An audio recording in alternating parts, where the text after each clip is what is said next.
April 14th, 1978. Take me to that day and what happens. Well, Bernie and I were...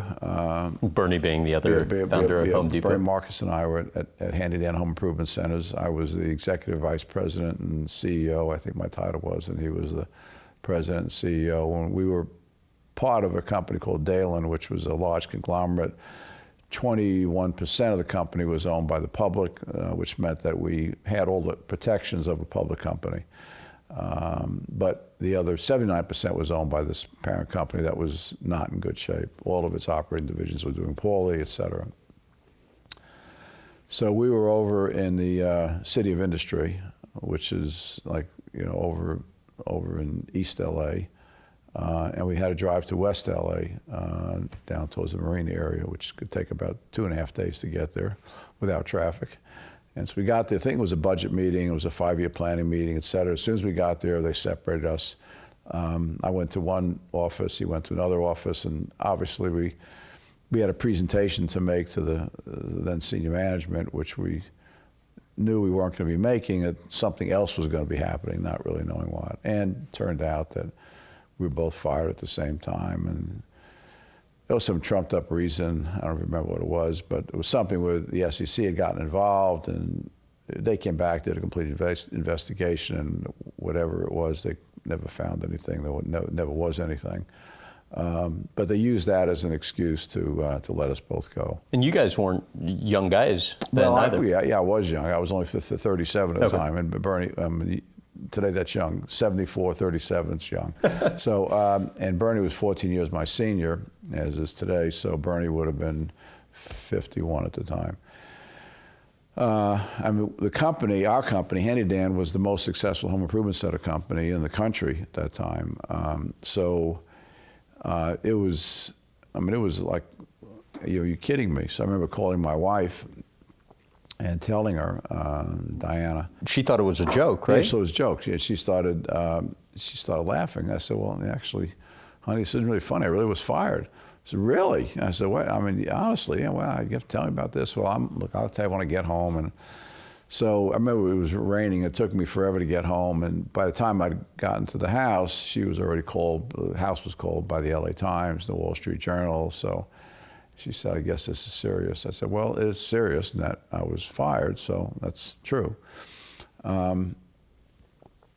So we were trying to think about our options, what to do, and both Bernie and I had opportunities to go into, stay in the corporate world and do a variety of different things. And we were fortunate. We had a group of investors led by Ken Langone, who owned a large piece of the 21% of the public part of the company.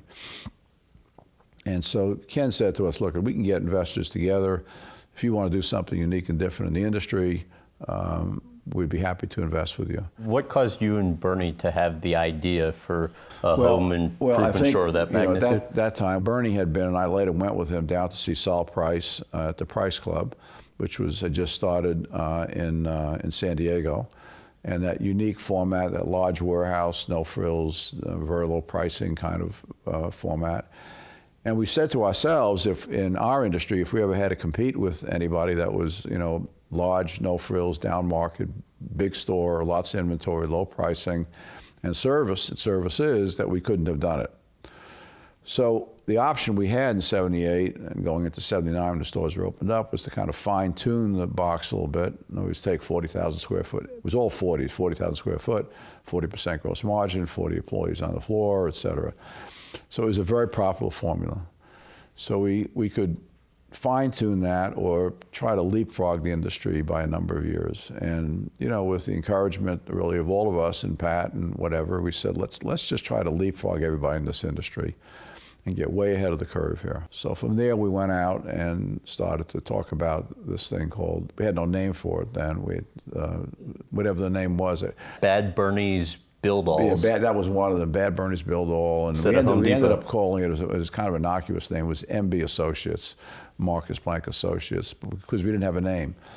We only ended up with the name of the Home Depot about 2 months before we opened up. One of our investors who lived in Bethlehem, Pennsylvania, was taking a train from Bethlehem to New York, and they stopped at a train depot, and they had a discussion, husband and wife, about, well, a depot is a big place, and people bring things there, and it's kind of a warehousey kind of thing, and anything related to the home. How about the Home Depot? And of course, at that point, we were desperate for a national name that we could get a service mark on, and so we said, yeah, we'll take that one.